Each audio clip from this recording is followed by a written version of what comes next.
길을 찾는 경명여자중학교의 드라이빙 패스입니다.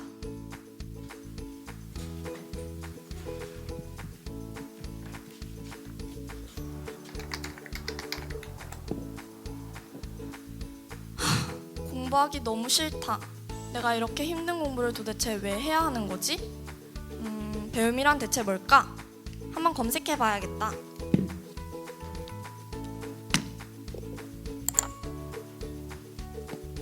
여러분은 배움이란 무엇이라고 생각하시나요? 저희가 지금 여기 우리 배움의 길을 찾다라는 주제를 선정하게 되면서 배움의 본질적인 의미에 대해 한번 생각해보게 되었습니다. 우선 배움의 사전적 정의는 새로운 지식이나 교양을 얻다.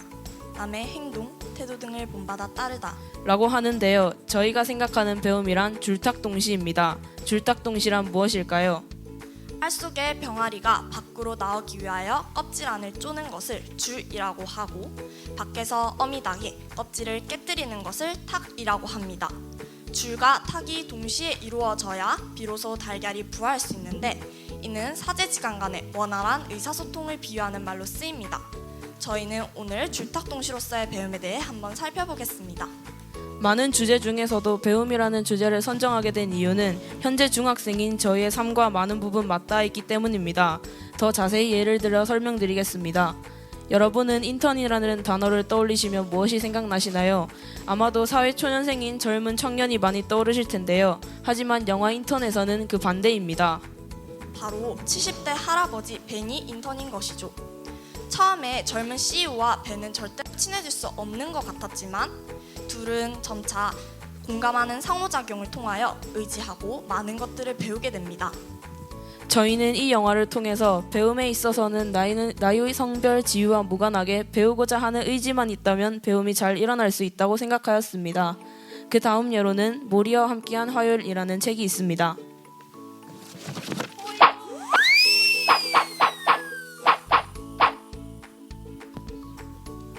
그 책이 무엇인가요?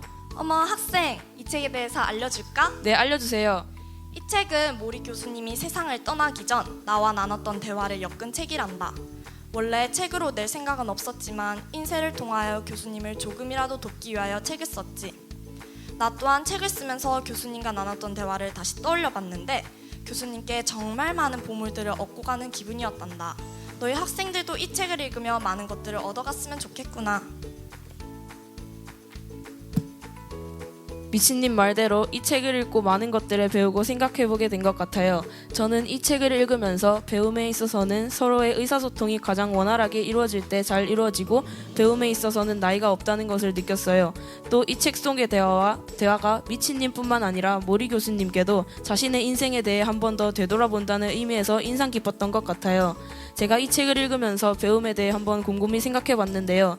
배움이란 줄탁동시라는 사자성어와 같은 게 아닐까요? 마치 미친님과 모리 교수님의 잊을 수 없는 대화처럼 말이에요.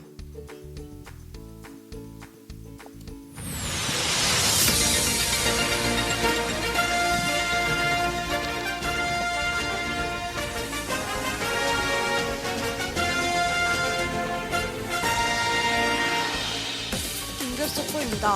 어제 저녁 10시경 모 여자고등학교에서 자살소동이 일어났다고 합니다.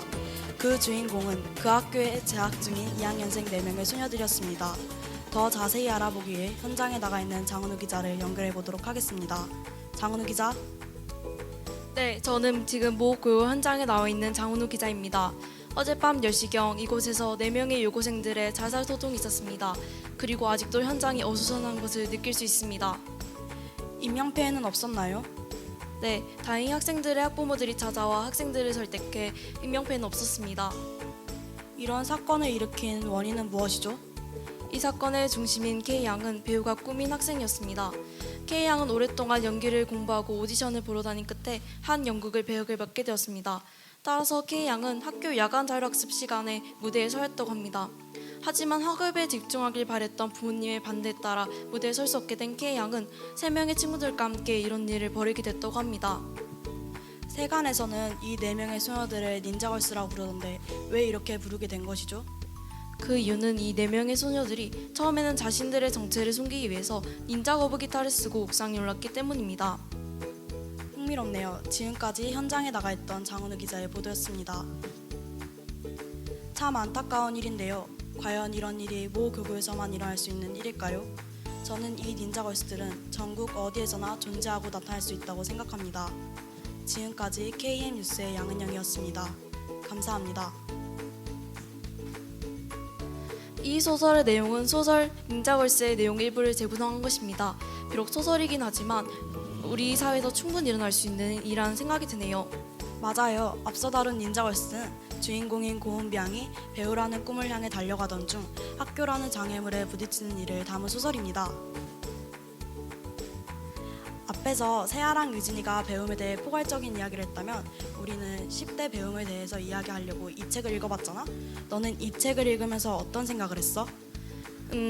나는 이 책을 읽으면서 내가 주인공인 은비를 닮았던 생각이 들었어. 왜? 전혀 안 닮았는걸? 그 이유는 나는 작가가 꿈이었어서 다양한 문화와 인문학에 대해 관심이 많았거든. 근데 그 분야의 공부들을 하면서 이런 생각이 들었어. 내가 지금 놀고 있는 게 아닐까? 이럴 시간 학교 공부나 더 해야 되는 게 아닐까? 이런 생각들 말이야. 은비가 학교 공부를 하지 않고 연기 공부를 했던 것처럼? 하지만 그렇다고 해서 은비에게 배움이 일어나지 않았던 것일까? 생각해보니까 그렇네. 은비가 배우가 되기 위해 했던 공부들도 내가 작가가 되기 위해 했던 공부들도 다 우리에게 의미가 있는 배움인걸. 그렇다면 우리 이렇게 할 수 있지 않을까? 배움이란 학교의 담을 넘어서도 일어날 수 있는 일이다라고 말이야. 그렇게 생각할 수도 있을 것 같아. 근데 그 말은 이야기가 좀 어려운 것 같아.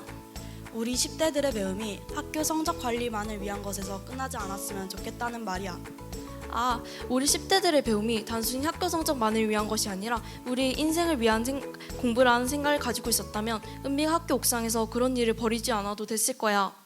이 일을 해결해줄 책을 내가 알고 있는 것 같아. 무슨 책인데? 공부의 철학이라는 책이야. 공부의 철학이라고? 좀 어려워 보이는데? 조금 어렵지만 내가 쉽게 설명해줄게. 그래. 이 책은 일단 공부를 잘해야 된다, 공부를 잘하는 사람이 훌륭한 사람이다라고 독자들을 압박하는 내용이 아니어서 좋았어. 그렇구나. 그럼 너는 이 책이 주는 메시지가 뭐라고 생각해? 공부는 자기 자신을 위한 것, 더 나은 삶을 살아가기 위한 것이라고 얘기해주는 것 같았어. 아, 학교 성적이나 그런 외적인 목표가 아니라 우리 자신이 더 나은 삶을 살기 위한 공부란 뜻이구나. 그렇지? 나도 저 책 한번 읽어봐야겠다. 아하! 이제 배움에 대하여 좀 알 것 같아. 여러분은 배움이라 무엇이라고 생각하시나요? 인생은 배움의 연속이라는 말이 있습니다. 우리 인생에서 그만큼 큰 비중을 차지하는 배움. 오늘 그 배움에 대하여 다시 한번 생각해볼 시간을 갖는 건 어떨까요? 지금까지 배움의 길을 찾는 경명여자중학교의 드라이빙 패스였습니다. 감사합니다.